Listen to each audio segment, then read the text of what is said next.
How you guys doing? So I wanted to make a quick little video just in case anybody else has the same issue that I've run into. So I have a 2016 New Holland Workmaster 37.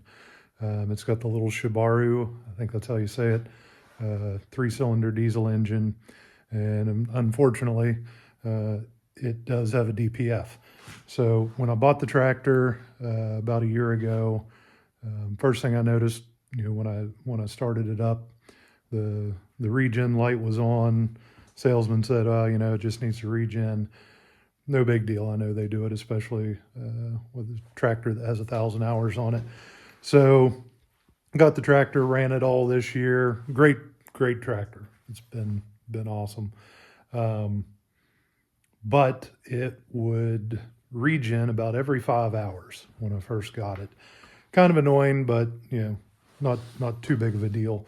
Most of the time I had my RPMs up really high, brush hogging, pulling discs or something like that. Toward the end of the year, I started to do more stuff in the low RPM range, running fertilizer spreader, spreading pelletized lime, stuff like that. Had it pretty low, and I noticed that DPF was regenerating much more frequently. Now I'm down to about every 2 hours of runtime. It's wanting to regen, which is pretty annoying. It never fails. Every time you want to park it and shut it off, that's when it's wanting to start its regen, and it stinks.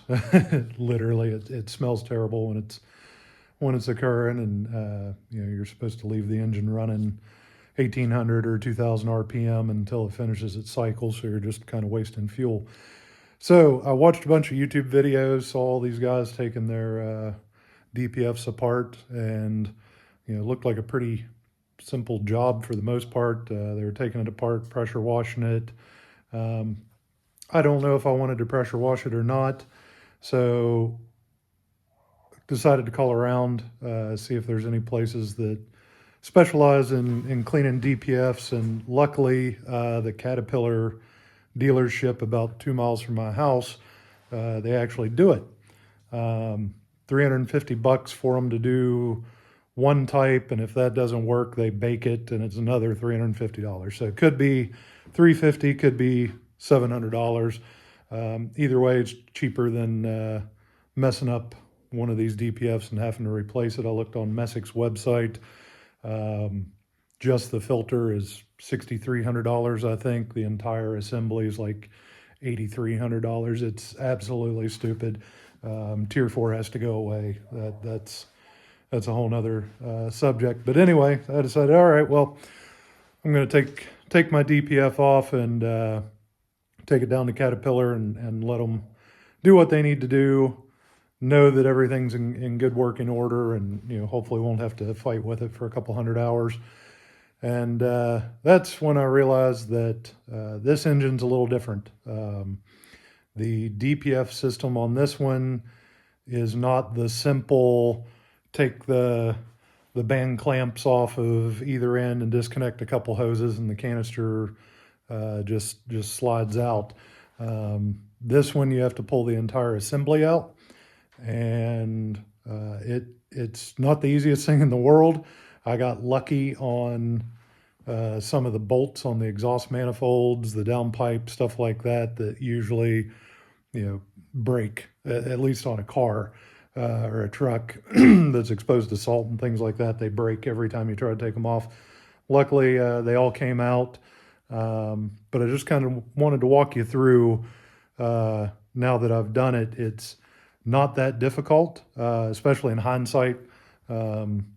Looking back on how it's done, if I would have had any help going into it, it would have been much easier. Which hopefully this video may help somebody that's getting into the same type of DPF. So I'm going to walk you through. I'm going to show you what the DPF looks like removed. I'll show you the actual DPF and how the filter comes out of it.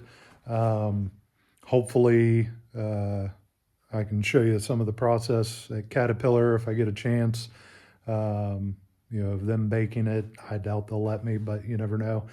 And then I'll show you putting it back in, and try to kind of reverse engineer it a little bit. I wish I would have filmed when I was taking it apart, but I didn't. I didn't even think of it. Took me way longer than it should have, because I just have no clue. I'm not a mechanic. I haven't really worked that much on diesel engines, and the ones that I have definitely didn't have a DPF. So it's kind of all new to me. I also made a couple mistakes. If anybody's going to do this, highly recommend taking the loader off.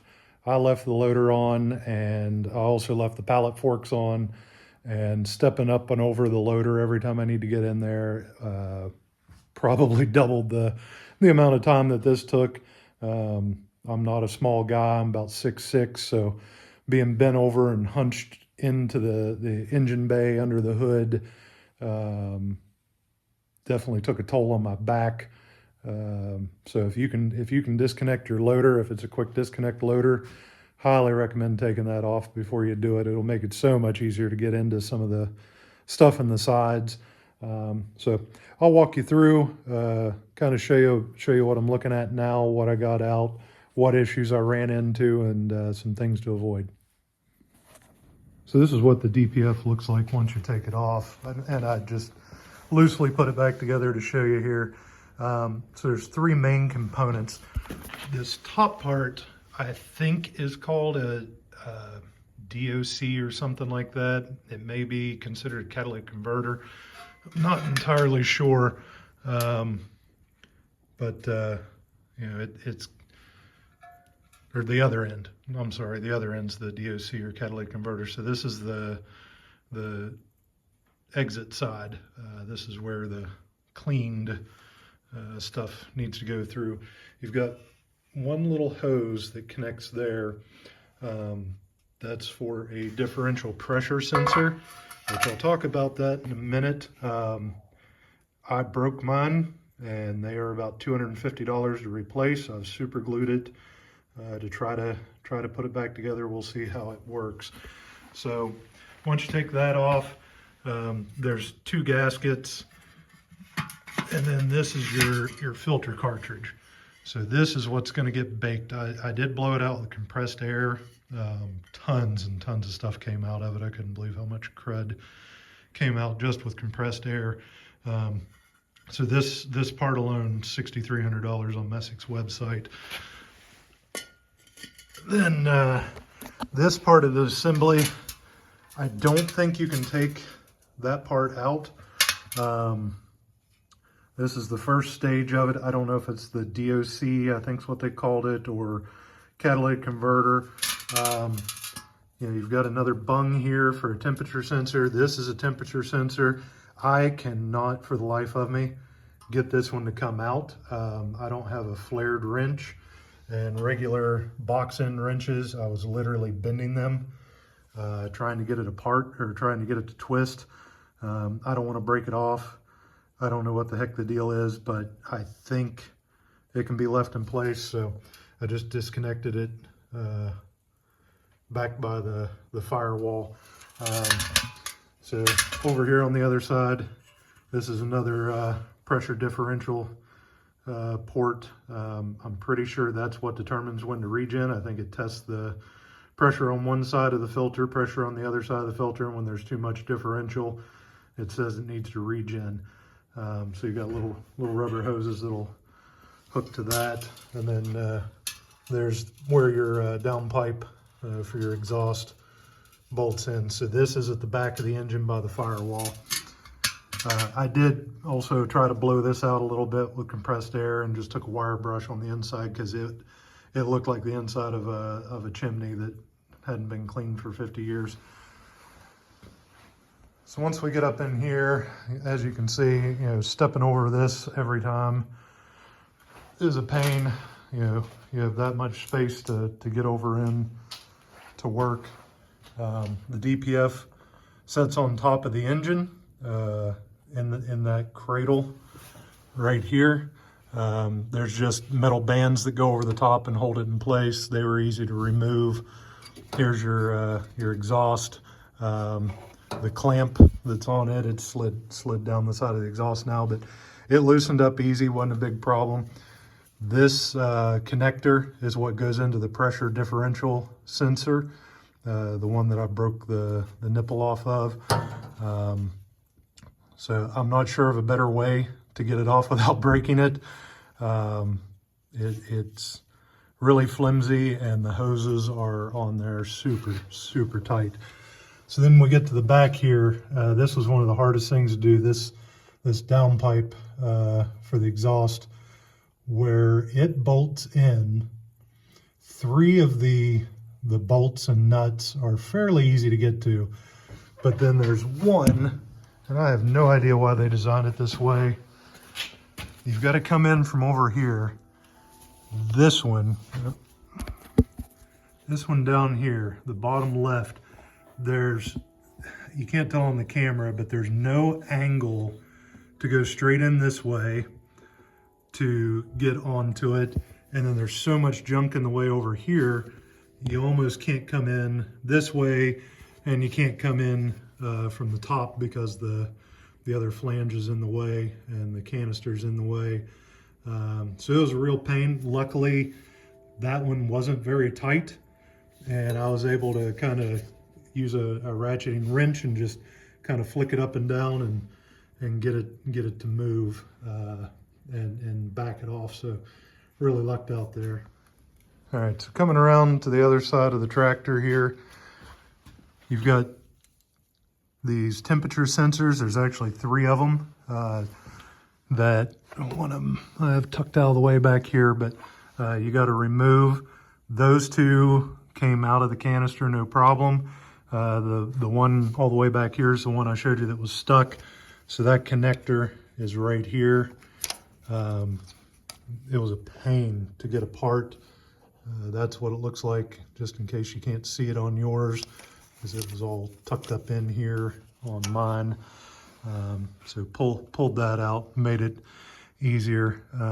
That's really the only thing you need to do on this side, if I remember right. Trying to think if there's anything else while I'm back here or in here to show, but I think that's about it. This is the front bracket that holds the canister in place. It mounts up like that, and it is, this flat part over here is where that differential sensor mounts to. Just 2 bolts holding it on. I don't know if taking it off would have made it easier to disconnect the hoses or not. I don't think it could have made it more difficult. I tried everything to pull them off, and finally got one side off, and then it still snapped the plastic nipple. It's a really long barbed thing that goes down in the hose, and real easy to put too much torque on it. All right, so that's kind of a walkthrough of what I have out here. There was also, not that you'd need to see because you'll see it, but there's 3 of these gaskets. 2 go on the front, 1 go on the back, or maybe it's 2 on the back, 1 on the front of that filter canister. So just make sure to reinstall them when you put it back together. This is the little piece of hose that went into the pressure differential where I broke it off. The sensor's in the house. I super glued it. I'm letting the super glue dry, but it's got a bend in it, and yeah, way too easy to snap that off, especially for something that's $250 to replace. I saw one for a couple of them for like $180, but they were coming from China, a couple weeks delivery time. I'm sure they're all Chinese junk anyway, but yeah, it is what it is. So hopefully next time I cut in here, I'll have the DPF at Caterpillar or back from Caterpillar, and we can start putting things back together. Oh, we just dropped it off. Get cleaning. They got to do a flow test first. Make sure that it's cleanable, and go from there. We'll see if it's the $350 service or the $700 service. Fingers crossed it's the 350. See y'all after that.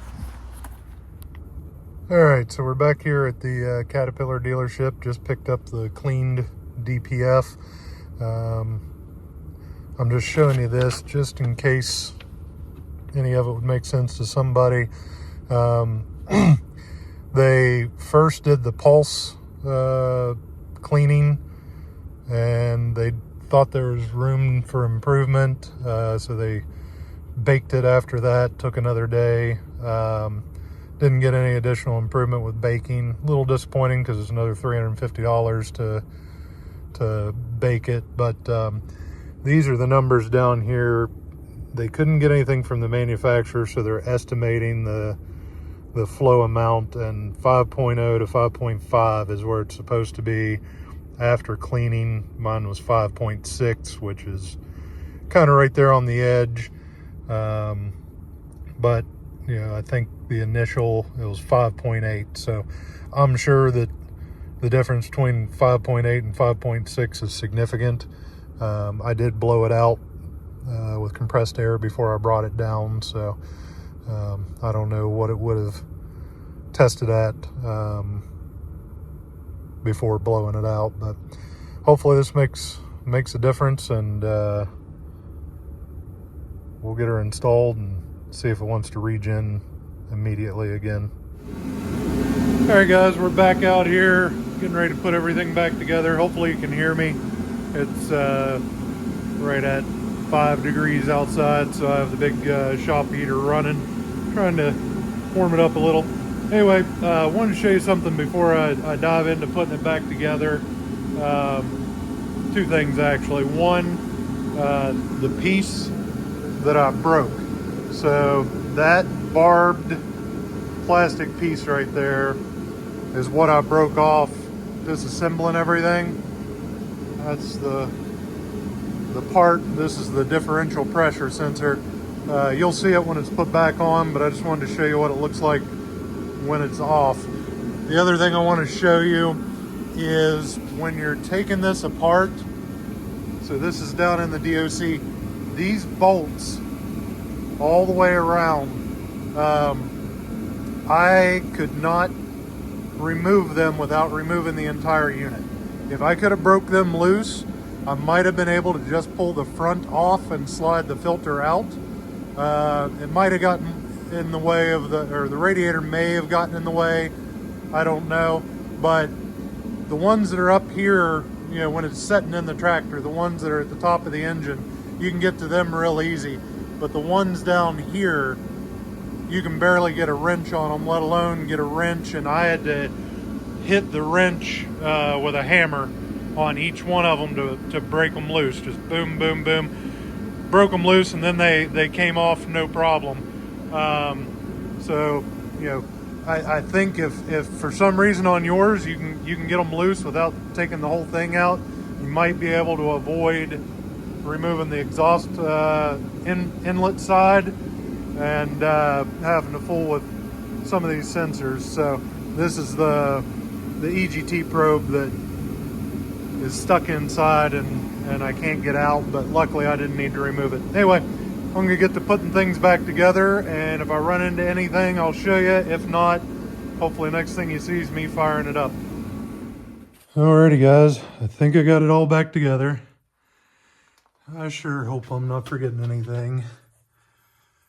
The plastic piece that broke off, so far it held together enough to put everything back on. I did lose one of the nuts for a bolt on the exhaust manifold back here. So I just put what I had back through it for now. The nut's somewhere down in there. I ran a magnet around, couldn't find it. These brackets are a pain in the butt. Whoever designed this exhaust manifold to be in the place that it's in, I hope nothing but the worst for you for the rest of your life. I hope you step on a Lego every single day for the rest of eternity. Yeah, so these all went back in fine. Took a little bit of positioning, I will say. Oh, we found something. I need to tighten that exhaust clamp down. I will say to do the inlet side of the exhaust before you put the outlet side of the exhaust back on. Makes it easier to position the bolt holes back there. Sensors are plugged in. I just need to tighten this clamp down, and I think we're ready to see if it starts or if I totally screwed it up. So keep your fingers crossed for me. So the last time I shut the tractor down, it was wanting to regen. I'd actually hit the skip regen button because I was in the garage here. So first, let's see if it starts, see if there's any obvious issues like, oh crap, I forgot to do something. And if that's all good, then hopefully the EGR or DPF light or regen light isn't on. I don't know if it takes time for it to read things before it goes off, whatever. Let's just try it and see what happens. So it's cold. It's been a while since it's been started, so let's see how she does here.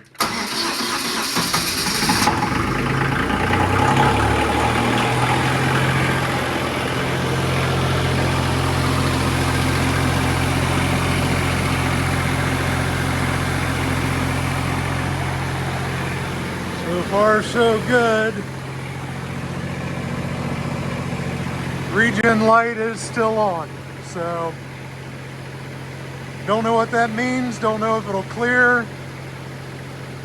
We'll see what happens after I get time to run it, I guess.